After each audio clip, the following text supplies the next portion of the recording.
Behind the locked gates of California state prisons, every inmate transfer is a meticulously planned operation, driven not by chance but by security, health, and legal necessity. Today we'll uncover how these transfers happen, the safeguards in place, and the human impact of being moved from one facility to another. In California, the transfer of inmates is never random, and one of the primary reasons for relocation is security-level reclassification. Every inmate within the California Department of Corrections and Rehabilitation, or CDCR, is assigned a specific security level when they first enter the prison system. These levels range from Level 1, which represents minimum security, to Level 4, reserved for inmates requiring maximum security. The level assigned to each inmate determines not only the type of facility they will be housed in but also the level of supervision, restrictions, and programs available to them. The overarching principle is to match each inmate to a facility that is appropriate for their risk profile, ensuring both their safety and the safety of others. The classification process is governed by a structured, point-based system outlined in CDCR policy. This system evaluates numerous factors, including criminal history, behavior in prison, escape risk, disciplinary records, and gang affiliations, officially known as security threat groups or STGs. Each factor carries a set number of points, and the cumulative score determines an inmate's security level. While this may sound formulaic, it is actually the product of decades of correctional policy refinement, informed by research on prison management, inmate behavior, and security needs. Reclassification is not a one-time process. It is ongoing and occurs regularly throughout an inmate's time in the system. Classification committees periodically review each inmate's case, analyzing updated information such as disciplinary history, program participation, and behavior trends. For example, an inmate who demonstrates consistent good behavior over several years, completes vocational or educational programs, and shows no involvement with gang activities may earn points that reduce their security level, potentially resulting in a transfer to a less restrictive facility. Conversely, an inmate who accumulates multiple disciplinary violations, engages in violent behavior, or becomes involved with a gang while incarcerated may be moved to a higher security level to mitigate risks. These committees, often called Unit Classification Committees or UCCCs, are composed of multiple staff members who bring different areas of expertise to the process. A typical committee includes a correctional counselor who understands the inmate's behavior and rehabilitation progress, a captain or other security officer familiar with the safety needs of the facility, and in some cases, medical or mental health staff who can provide insight into an inmate's health requirements. The committee reviews each case methodically, ensuring that decisions are based on documented evidence rather than arbitrary judgment. Their recommendations are carefully documented, providing transparency and accountability within the system.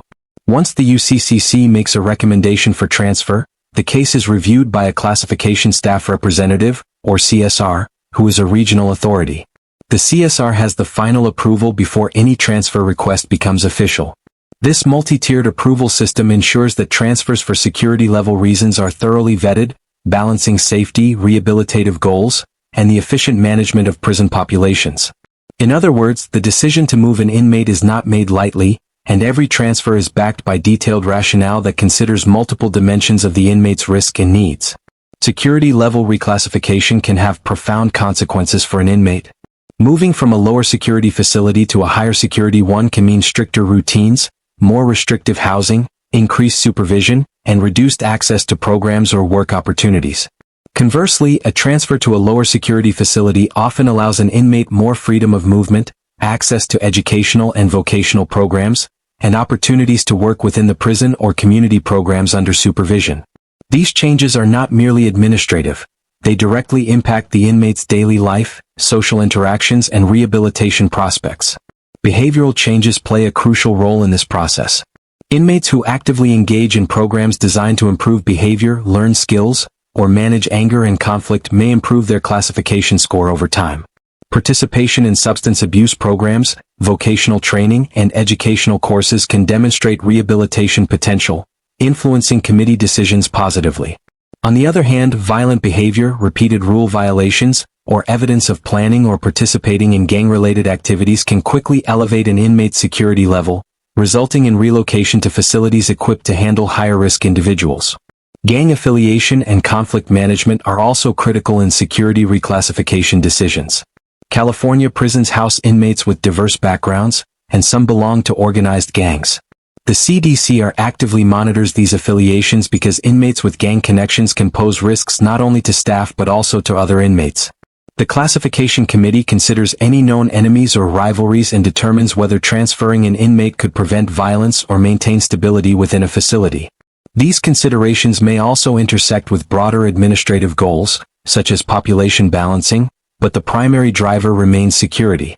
In summary, security-level reclassification is a fundamental reason why inmates are transferred within California's prison system. It is a complex, ongoing process guided by point-based assessments, committee evaluations, and multiple layers of oversight. Every factor, from disciplinary history and behavior patterns to gang affiliations and program participation, contributes to a carefully considered decision.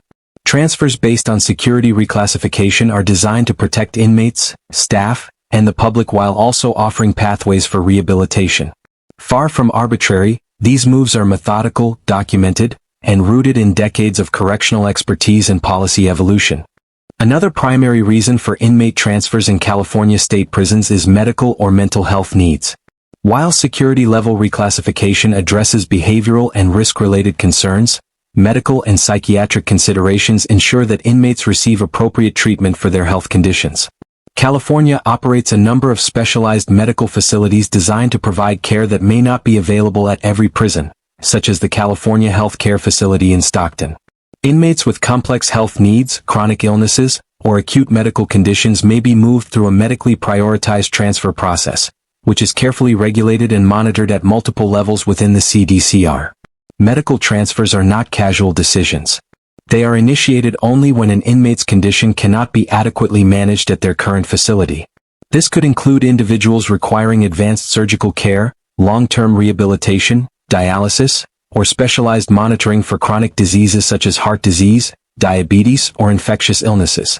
The process begins when a physician or medical professional identifies a treatment need that exceeds the capabilities of the current institution. A formal request for transfer is submitted, documenting the inmate's diagnosis, treatment requirements, and urgency of the transfer. This documentation ensures that the inmate's medical needs remain central to the decision-making process. Mental health transfers operate under similar protocols but include additional layers of oversight due to federal court mandates and historical reforms within California's prison system. Several landmark cases such as Plata v. Brown and Coleman v. Brown forced the CDCR to overhaul its handling of inmates with serious psychiatric conditions.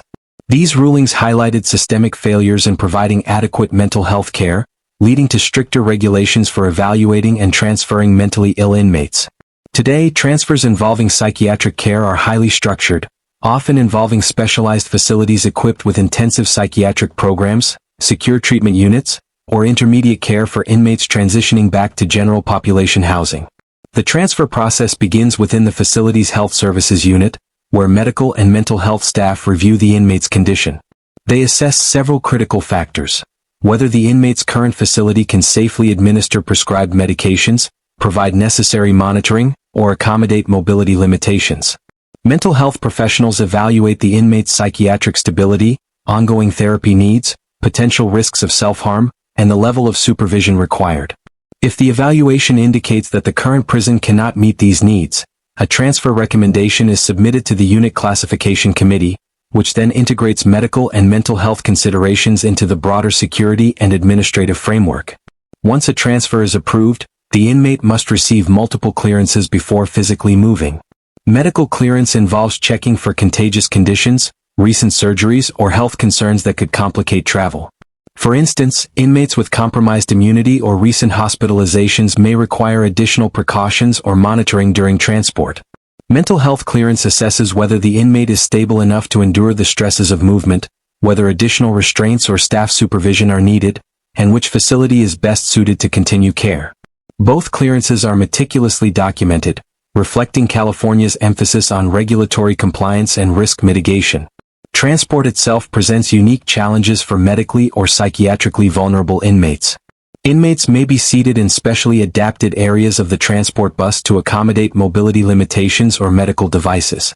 Medications that must be administered during transit are logged and monitored, and in some cases, medical staff accompany the inmate on the bus to provide real-time care.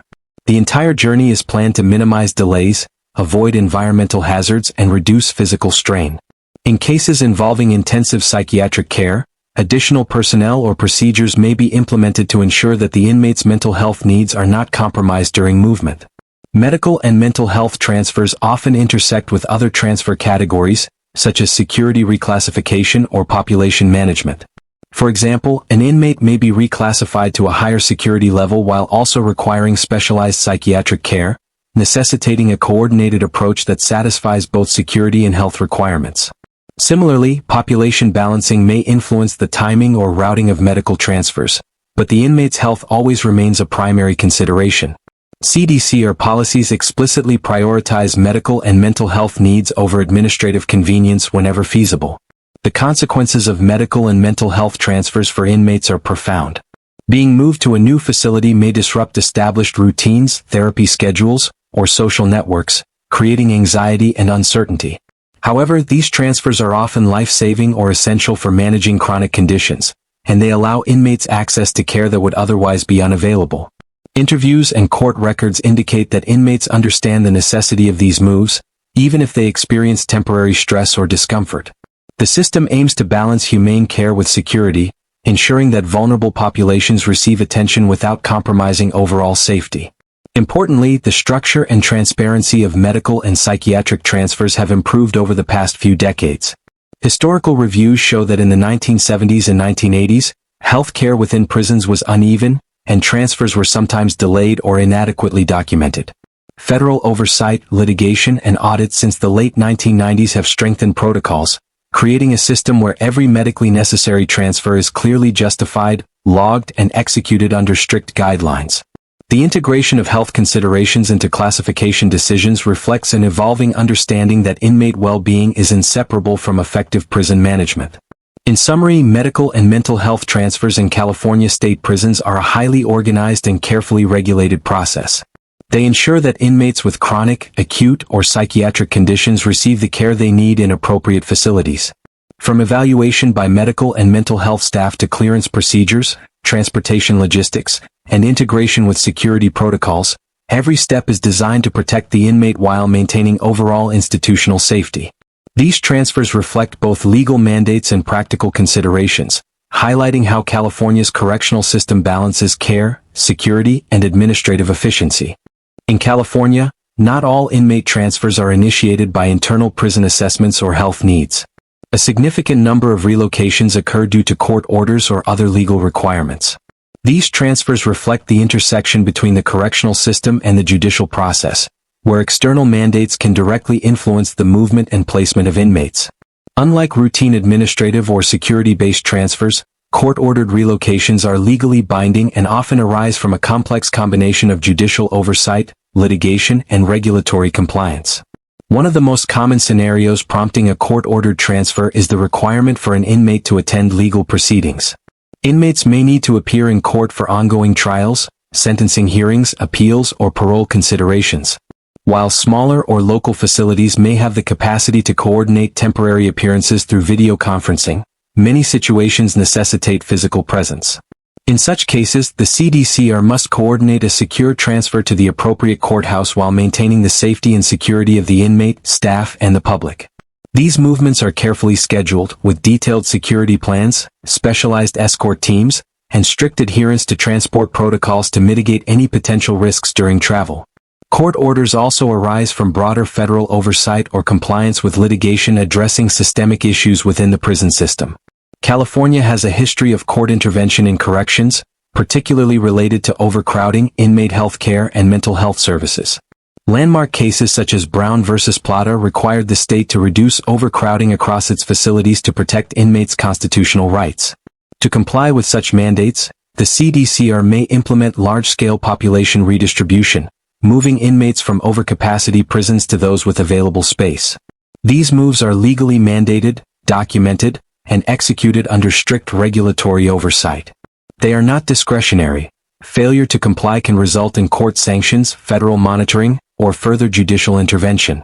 Another legal reason for inmate transfers involves compliance with specialized housing requirements dictated by prior court decisions. For example, some high-risk inmates, gang leaders, or individuals with known enemies may be placed in protective custody or transferred to facilities designed to segregate security threat groups, STGs. In certain cases, federal courts have issued orders to move inmates to facilities that meet specific criteria, such as those with adequate psychiatric programs, medical care, or secure housing configurations. These orders are legally binding and must be followed precisely, with the CDCR documenting the reasoning, approval, and logistics of the transfer. Legal mandates can also influence multi-facility coordination. Transfers often require coordination with local courts, federal authorities, and other prisons to ensure that all requirements are met. For instance, an inmate with pending charges in multiple jurisdictions may need to be sequentially moved between facilities in different counties. In these situations, court orders dictate not only the destination but also the timing, security measures, and documentation required. This adds a layer of complexity to the transfer process, as the CDCR must integrate legal obligations with internal policies on security, health, and administrative efficiency. Court-ordered transfers are executed with the same rigorous security protocols as other movements, but they often involve heightened scrutiny due to the legal implications. Before the transfer, the inmate undergoes multiple clearances, including medical, mental health, and property inspections, ensuring that they are fit for travel and that all items are accounted for. Escort teams are carefully assigned, sometimes with additional personnel or coordination with local law enforcement, depending on the inmate's security classification, the nature of the court order, or the anticipated risk during transit.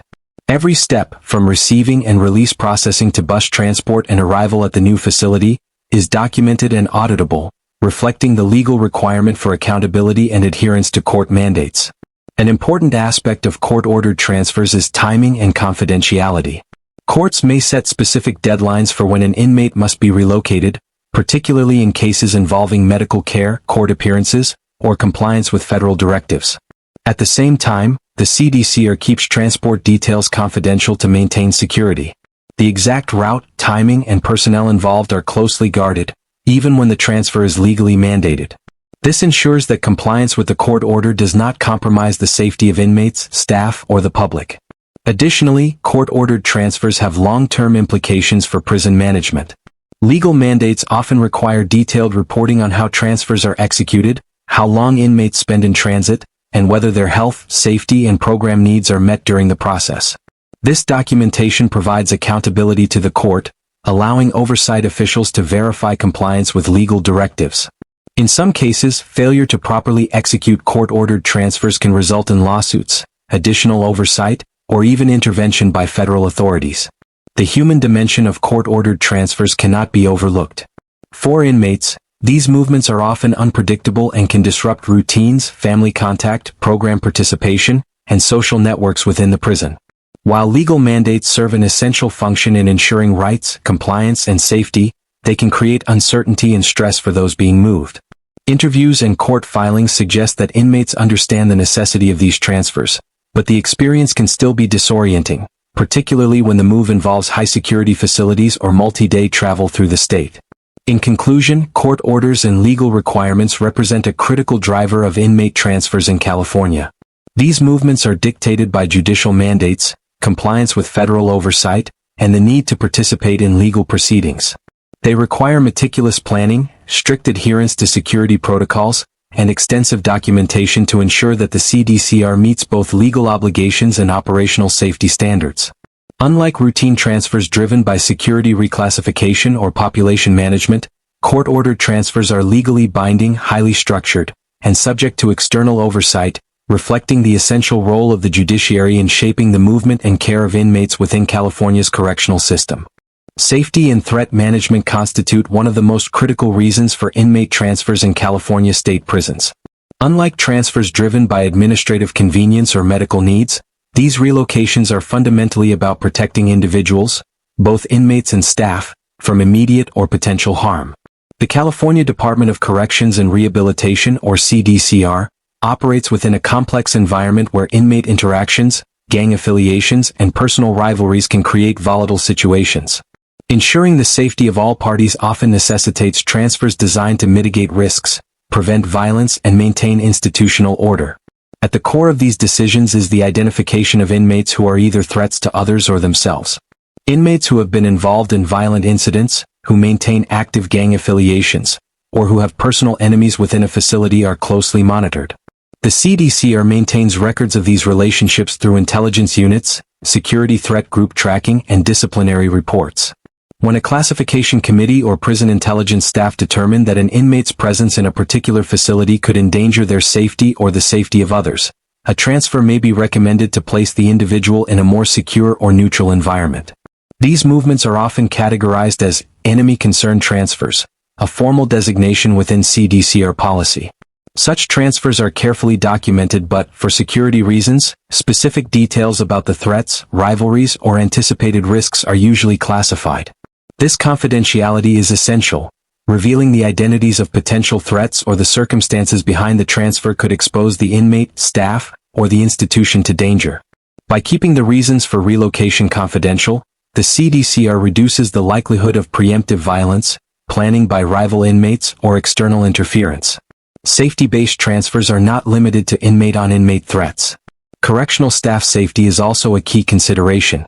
Inmates with histories of assault on officers, escape attempts, or disruptive behavior may be relocated to facilities with enhanced security measures or specialized supervision. These decisions are supported by detailed behavioral records, risk assessments, and input from multiple professionals, including correctional counselors, captains, and security intelligence officers.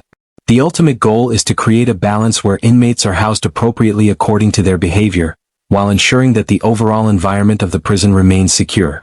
The process for executing a safety-related transfer is meticulous and highly structured. The initial recommendation originates from the Unit Classification Committee (UCCC), which assesses the security threat and evaluates potential relocation options. The committee considers several factors: the inmate's security classification, the presence of known rivals in other facilities, gang affiliations, disciplinary history, and any ongoing threats documented by the institution's intelligence unit. The committee may also consult with medical or mental health staff if the inmate's physical or psychological condition could affect the transfer process. Once the committee makes its recommendation, it is forwarded to a classification staff representative (CSR) for final approval, ensuring oversight at a regional level. Once approved, safety transfers involve multiple clearance steps, similar to other transfers, but with added security measures. Medical and mental health evaluations are conducted to ensure the inmate can safely travel, while property checks prevent prohibited items from being transported. Security pre-checks are particularly critical. Officers review the potential for conflicts at the receiving facility, verify separation from known enemies, and confirm the absence of pending disciplinary issues that could complicate the move. Only after these precautions are complete is the inmate placed on a transportation run. Transporting inmates with safety concerns requires additional protocols to reduce risks during movement. These may include higher levels of restraint, strategic seating arrangements to separate inmates with potential conflicts, and increased escort personnel both on the bus and in accompanying vehicles.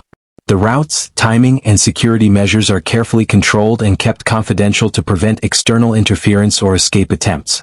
For high-risk transfers, coordination with local law enforcement may also occur, particularly if the inmate poses a significant threat due to past behavior or notoriety. Upon arrival at the new facility, safety considerations continue to guide the process. Intake officers conduct thorough verification of the inmate's identity, review any specific instructions from the transfer order, and ensure the inmate is placed in a secure housing unit compatible with their risk profile.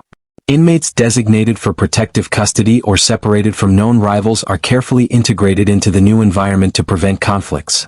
Housing assignments, program access, and recreational opportunities are all adjusted as needed to maintain both security and humane treatment.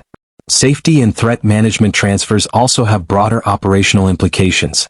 They allow the CDCR to maintain stability across multiple facilities, prevent outbreaks of violence, and manage gang-related dynamics within the prison system. For example, relocating a high-risk inmate from a medium-security facility to a maximum-security institution may reduce tensions on a yard and prevent potential assaults. Similarly, separating rival gang members can help avert coordinated disturbances or retaliatory violence. In this way, safety transfers are not merely about individual inmates. They serve as a critical tool for institutional stability. The human dimension of safety-driven transfers is significant. For the inmate being moved, such transfers can be both protective and disruptive. While relocation may remove them from immediate danger, It can also separate them from established routines, social networks, and programs they were participating in. Interviews and legal filings suggest that these transfers can provoke anxiety, stress, and uncertainty, even when they are intended to safeguard the individual. Nevertheless, the overarching principle guiding these movements is risk reduction and the protection of human life within the correctional environment. In summary, safety and threat management are central to inmate transfers in California. Enemy concern transfers, gang separation protocols, and high-risk relocations reflect a deliberate effort by the CDCR to prevent violence, protect staff, and maintain order across the prison system. These transfers are guided by detailed intelligence, rigorous classification procedures, and strict security protocols, ensuring that both the inmate and the institution are safeguarded. Far from arbitrary, safety-driven transfers are a methodical, multi-layered process designed to manage risk in one of the most challenging environments within the state. In California state prisons, transfers are not solely driven by individual factors like security classification, medical needs, or safety concerns. A substantial number of inmate relocations are motivated by administrative or population management considerations. The California Department of Corrections and Rehabilitation, or CDCR, oversees one of the largest and most complex correctional systems in the United States. With dozens of prisons housing tens of thousands of inmates, population management is critical for operational efficiency, safety, and compliance with legal standards. Administrative transfers are carefully planned to balance populations across facilities, maintain program availability, and ensure the smooth functioning of the system. One of the primary reasons for administrative transfers is overcrowding. California's prisons have historically faced fluctuating population levels, sometimes exceeding design capacity. Overcrowding can strain resources, limit access to medical or rehabilitative programs, and increase tension among inmates. To mitigate these risks, the CDCR actively monitors population metrics across all facilities. When one institution reaches or approaches capacity, inmates may be transferred to another prison with available space. This redistribution helps maintain manageable inmate-to-staff ratios, reduce overcrowding-related safety risks, and ensure compliance with state and federal mandates regarding living conditions. Another administrative factor involves maintaining the proper ratio of housing categories within each facility. Prisons are divided into different security levels, specialized housing units, protective custody wings, and medical or mental health units. Population management requires careful balancing to ensure that each unit has an appropriate number of inmates for operational efficiency. For example, if a medium security yard becomes overpopulated while a minimum security facility has capacity, some inmates may be relocated to restore equilibrium. These transfers are not arbitrary. Classification committees consider factors like security level, program needs, and inmate compatibility to determine which individuals are suitable candidates for relocation. Program management is also a key driver of administrative transfers. California prisons offer various educational, vocational, and rehabilitation programs, including substance abuse treatment, anger management, and vocational training. In some cases, an inmate may be transferred to a facility where a specific program is available, enabling them to participate in initiatives that support rehabilitation and eventual reintegration. Administrative transfers can therefore serve dual purposes, balancing populations while also aligning inmates with programs that address their rehabilitative needs. This approach reflects a broader correctional philosophy that integrates operational management with opportunities for personal development and rehabilitation. Transfers for administrative reasons are carefully coordinated to ensure minimal disruption. The process begins with the Unit Classification Committee, UCCC, which reviews the facility's population, security requirements, and program availability. Committees consider which inmates are suitable for relocation based on classification, medical status, behavior, and program participation. Recommendations are documented and forwarded to a classification staff representative, CSR, who oversees regional transfers and approves the movement. This structured approach ensures transparency, accountability, and consistency across the system. Transport logistics for administrative transfers are similar to other types of transfers but often involve larger groups of inmates. Because these moves are primarily operational rather than individually urgent, multiple inmates may be relocated simultaneously, organized by security level, physical location, and program needs. Transportation is executed using secure buses with armed escort teams, strict restraint protocols, and confidential routes. Even in administrative transfers, security remains a priority, as moving large groups of inmates presents logistical challenges that must be carefully managed to prevent incidents during transit.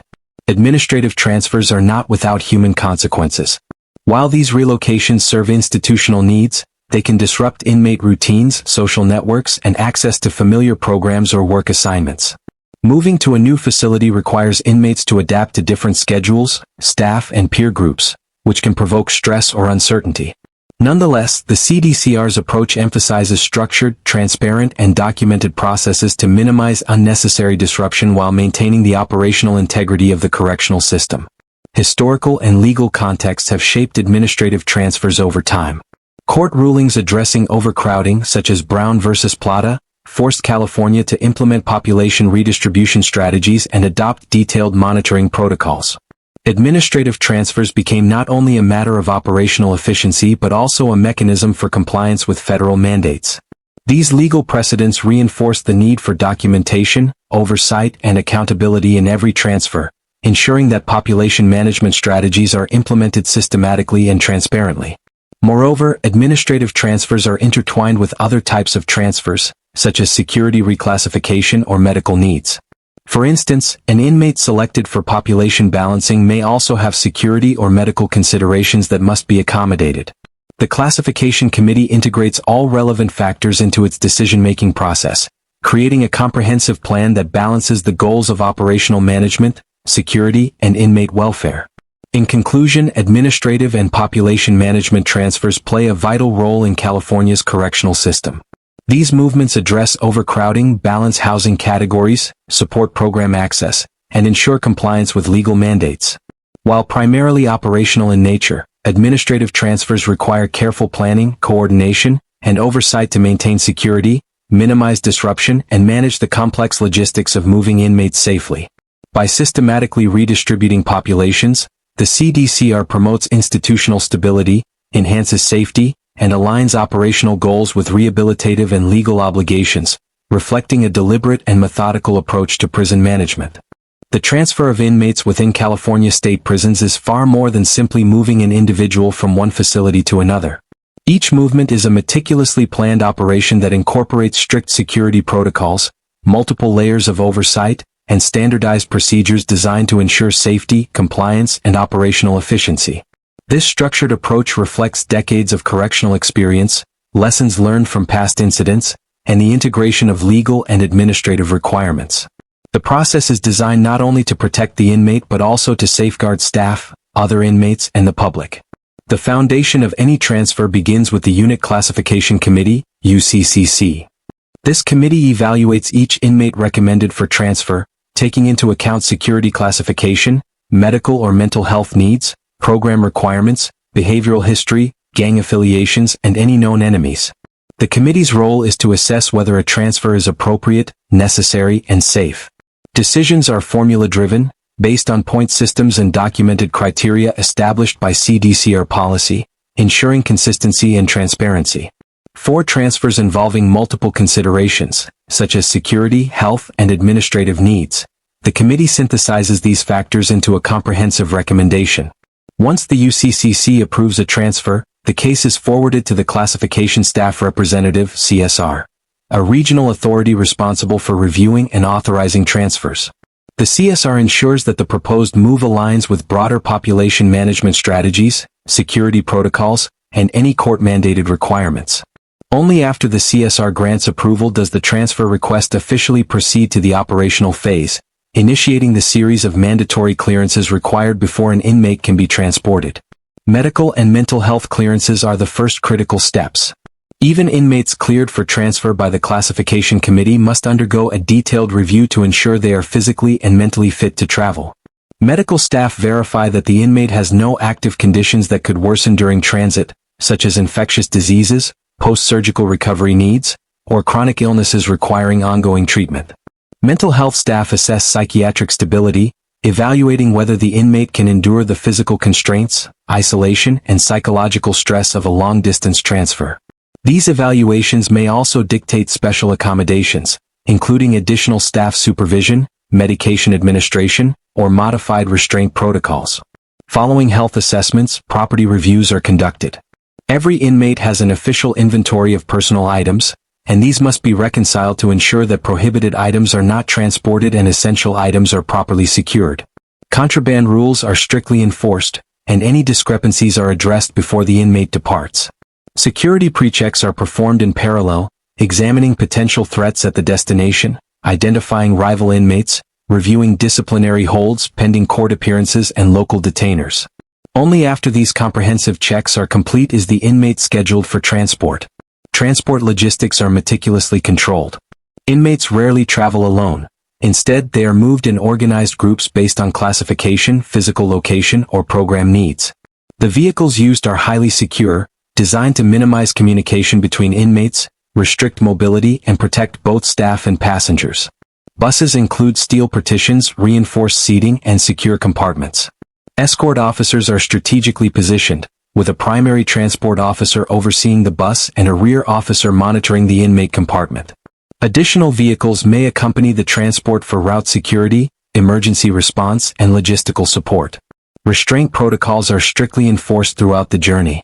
Inmates are typically secured with handcuffs, waist chains, and leg restraints, with additional devices used for high-risk individuals. These measures are standardized, not arbitrary, reflecting both the potential for inmate violence and the need to maintain order during transit. Officers are trained to continuously monitor inmate behavior, verify restraints, and respond swiftly to any signs of disruption or medical distress. Movement is closely coordinated with CDCR dispatch, with continuous radio communication maintained to report incidents, route changes, or emergencies in real time. The timing and routing of transfers are also part of the security protocol. Most movements begin early in the morning before sunrise, when traffic is minimal, facilities are less crowded, and the risk of disturbances is reduced. Routes are confidential and may change dynamically due to traffic, weather, or security alerts. Fuel stops, meal breaks, and vehicle maintenance are conducted in secure or pre-approved locations, avoiding public exposure and maintaining operational control. The sequence of stops, duration of travel, and seating assignments are all pre-planned, minimizing unpredictability and ensuring that each transfer adheres to strict safety guidelines. Upon arrival at the receiving facility, the transfer process continues with receiving and release, R&R, processing. This includes verification of identification, reconciliation of property, medical and mental health rescreening, and assignment to appropriate housing. Classification staff at the receiving institution integrate the new inmate into the facility's population, ensuring that security, program, and administrative requirements are met. For high-risk or special needs inmates, additional measures such as protective custody, medical unit placement, or program-specific housing may be implemented. Throughout the transfer process, every step is documented and auditable. This record-keeping not only ensures accountability but also provides oversight for court monitors, legal compliance, and internal audits. Documentation includes the rationale for the transfer, approvals from the UCCC and CSR, medical and mental health evaluations, transport logs, restraint verification, route information, and arrival procedures. These records are critical for maintaining transparency while protecting sensitive operational details from public disclosure. In summary, the transfer process and security protocols within California's prison system are methodical, structured, and multifaceted. From initial classification review to medical clearances, property inspections, secure transport, and final intake, every movement is carefully planned to balance inmate welfare, institutional safety, and legal compliance.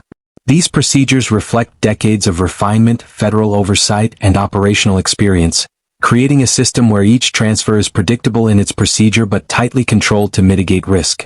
By adhering to these protocols, the CDCR ensures that inmate movements are executed safely, securely, and efficiently, maintaining the integrity of California's correctional system while safeguarding all individuals involved. While much of the discussion around inmate transfers in California state prisons focuses on policy, security, and operational logistics, it is essential to recognize the profound human impact of these movements. Transfers are not simply administrative or procedural events. They are deeply disruptive experiences for the individuals involved. Behind every transfer is a human being navigating uncertainty, stress, and the physical and psychological challenges inherent to incarceration. Understanding this perspective provides a more complete picture of how California's correctional system functions, revealing the emotional and social dimensions that accompany every decision to relocate an inmate. One of the most significant aspects of the human experience during transfers is uncertainty. Even when transfers are predictable from an institutional standpoint, inmates rarely know the precise timing, destination, or route of their movement until it occurs. CDCR policies intentionally limit the disclosure of transfer details to protect safety and security, but this secrecy can amplify anxiety for those being moved. Inmates may spend days or weeks awaiting notification, experiencing stress over what the new facility will be like, who they will encounter, and whether they will be separated from friends, allies, or mentors within the prison population. Interviews and court filings consistently indicate that this uncertainty can be a source of psychological strain, often compounding existing stressors related to incarceration. Transfers also impose physical discomfort. Standard restraint protocols, including handcuffs, waist chains, and leg irons, limit mobility and create awkward, uncomfortable positions during long bus rides that can last several hours or even days.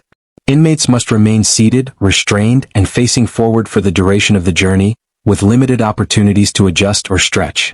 Multiple verified accounts and legal filings describe stiffness, soreness, and physical strain as common experiences during transfers, particularly for older inmates or those with pre-existing health conditions. These physical constraints, while necessary for security, underscore the inherently challenging nature of the transfer experience. Beyond uncertainty and physical discomfort, transfers provoke significant emotional disruption. Relocation can separate inmates from established routines, jobs, educational or vocational programs, and social networks within a prison yard. Many inmates rely on relationships with cellmates, program participants, or mentors for emotional support and guidance. A transfer may sever these connections, creating feelings of isolation and vulnerability. Conversely, some inmates may experience relief if the move removes them from violent or unsafe environments, highlighting the dual nature of transfers as both protective and disruptive interventions. Accounts from inmates describe a mixture of anxiety, fear, hope, and adjustment challenges, depending on the circumstances and perceived risks associated with the new facility. The sensory experience of transfers is also notable. Inmates often describe a surreal perception of the outside world through the reinforced windows of the transport bus. They see highways, rural landscapes, urban areas, or distant city lights while remaining fully restrained and closely monitored. These experiences are frequently disorienting, as the controlled, confined environment of the bus contrasts sharply with glimpses of freedom and movement beyond the prison walls. This sensory contrast can heighten awareness of confinement and evoke strong psychological responses, ranging from curiosity and awe to anxiety and frustration. Transfers can also carry a social and psychological dimension related to hierarchy and status. Inmates entering a new facility must navigate complex social structures, including informal networks, gang dynamics, and yard politics. Adjusting to new hierarchies and learning the behavioral norms of a new environment is a challenging process, particularly for those with a history of conflict or for high-profile inmates who may attract attention from other inmates or staff. These social pressures compound the already stressful nature of transfers, requiring careful adjustment and monitoring to prevent incidents. The human impact extends to family and external support networks. Transfers often disrupt visitation schedules, communication routines, and the ability of family members to maintain contact. An inmate moved hundreds of miles away may become effectively isolated from loved ones, further intensifying the psychological strain associated with relocation. While security and operational needs take precedence, the emotional consequences of reduced social support are well documented in correctional research and inmate testimonies. Importantly, these human experiences are acknowledged within the structure of California's transfer process. CDCR policies aim to mitigate negative effects through careful planning, medical and mental health evaluations, and adherence to program continuity wherever possible. However, the process remains inherently stressful because the security, safety, and administrative priorities of the institution must always be balanced against individual comfort and emotional well-being. Inmates' responses vary widely, influenced by personal resilience, prior experiences, health, and support systems. Transfers also carry an ethical dimension. Balancing the logistical necessity of moving inmates for security, population, medical, or legal reasons with the human cost of disruption requires deliberate policy and oversight. Federal court mandates, audits, and state regulations emphasize the importance of humane treatment, even during the most tightly controlled movements. The system reflects an understanding that transfers, while operationally necessary, are also life events for inmates with real emotional, physical, and social consequences. In conclusion, the human impact of inmate transfers encompasses uncertainty, physical discomfort, emotional disruption, sensory contrasts, and social challenges. These movements are not abstract procedures. They are lived experiences that affect the well-being of incarcerated individuals. By considering the psychological, physical, and social dimensions of transfers, we gain a fuller understanding of California's correctional system, highlighting the delicate balance between operational efficiency, security, legal compliance, and human dignity. Transfers are simultaneously protective, disruptive, and transformative, shaping the daily realities of those within the prison system in profound and lasting ways.